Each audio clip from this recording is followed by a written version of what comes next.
You're listening to the Occupational Philosophers with Simon Banks and John Rice.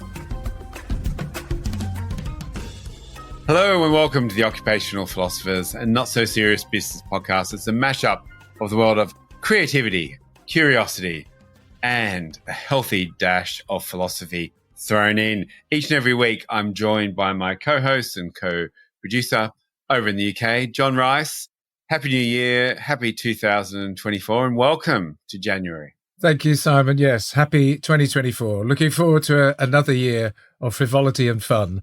And you're kicking off this new year with an encounter with Barbara Doran. Is that right? Dr Barbara Doran? In the Wild, I think.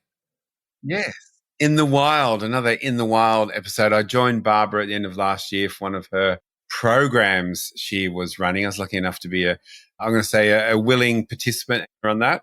And we had a little chat at the end around what she's up to, what the program was about, and some of the things you can take away from working in the way that we did that day. Yeah, no, it's great. I know we did that In the Wild episode last year with Dr. Samuel West, and that was really enjoyable. So I'm hoping that this is the beginning of a number of these In the Wild episodes because they're great fun.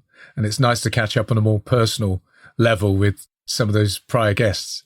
Now, mine was involved no alcohol, unfortunately, but, that could maybe be round two. So look, with no further ado, let's jump into that chat with Dr. Barbara Doran.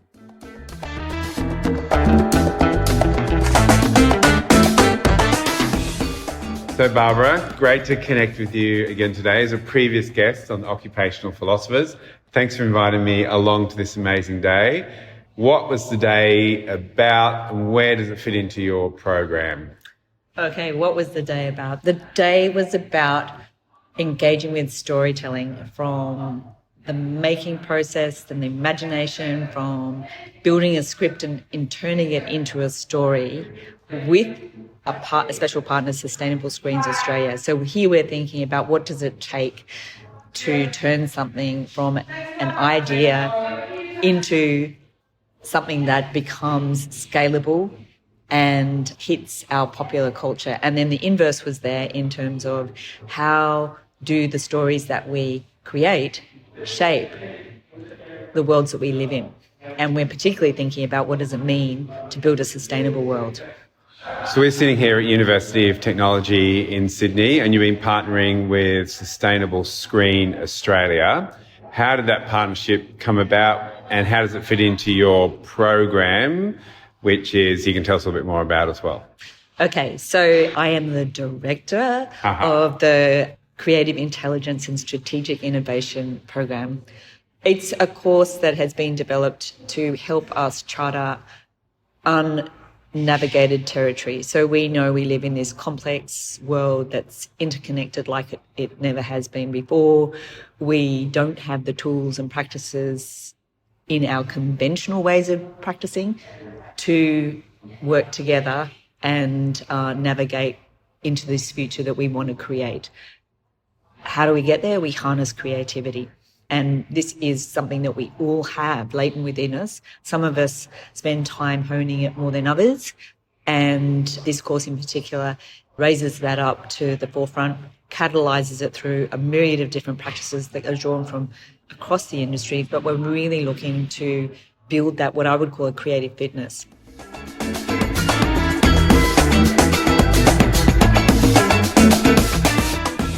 How did we get here today? Yeah, how did we get here today? How did we get here today? Sustainable Screen Australia. Actually, through the course. So one of the initiators of Sustainable Screen Australia is a substantial player in the film and television industry in Australia.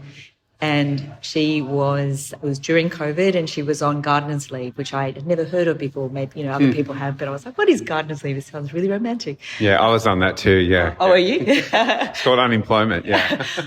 For her, it was a specific transition from being the CEO of one of our major film and television production companies, to merging with some other fellow filmmakers to establish a new company. Okay, different to unemployment. Yeah, well, it was her rest place. Yes. And she was like, what will I do? And another colleague at the school, who I also know through my previous time of working in film and television as a designer, said to her, why don't you come and take this course in creative intelligence? So she came and did one of our subjects, which was creative practices and methods. And from there, we've stayed in touch. And she, even today, she was like, oh, I wouldn't, I was thinking about data visualization today and things that I would never have thought about if I hadn't done that program. And so from that, we established a longer term connection. And through that, I've met a lot of other people that I either directly or indirectly didn't know or did know through film and television and sustainability. And today's been a mix of a lot of things from film and television. We've done set building, we've done placemaking, if that's the right way to say it. We've visualised characters and stories. How does this all fit into the design challenge of making screen or film and television production in Australia more sustainable? So there's a number of layers to that, and that's because film and television and theatre, I would say, are these microcosm worlds of where we build stories, and those stories shape the stories that we live out. So, for instance, film and sustainable screens have asked people who become members to ensure that their scripts internalise sustainability. And so that can be everything from, there's a direction, she picks up her cup and then it says it's a keep cup. So it's not a paper cup. The cup, the kind of cup is specified.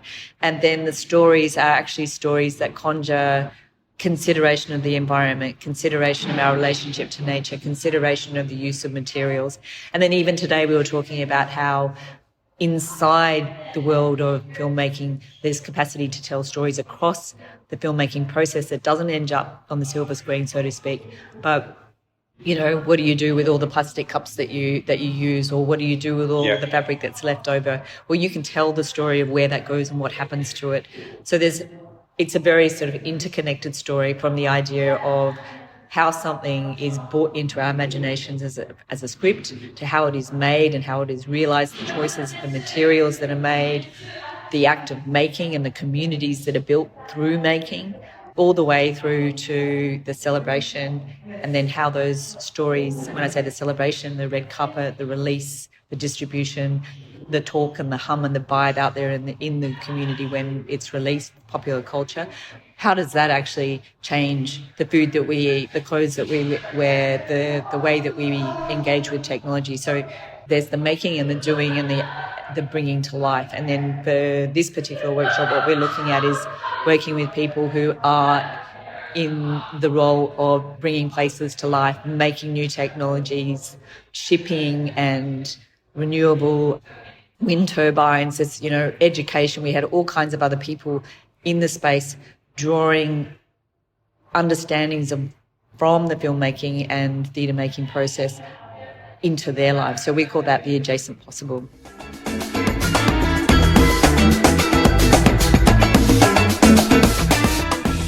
So really good to chat with Barbara, hey? Yeah, no, that's great. It's really good to go deeper, I think, with, as I say, with prior guests, and really understand some of the thought processes behind a lot of the work that they do. The co-design process, obviously, where Barbara's just talking about just bringing in that real diversity of perspectives and ideas as part of the process, not unsurprisingly, is what I thought would be the case of how great things emerge. But what about you? What did you were pretty spun out, I think, weren't you?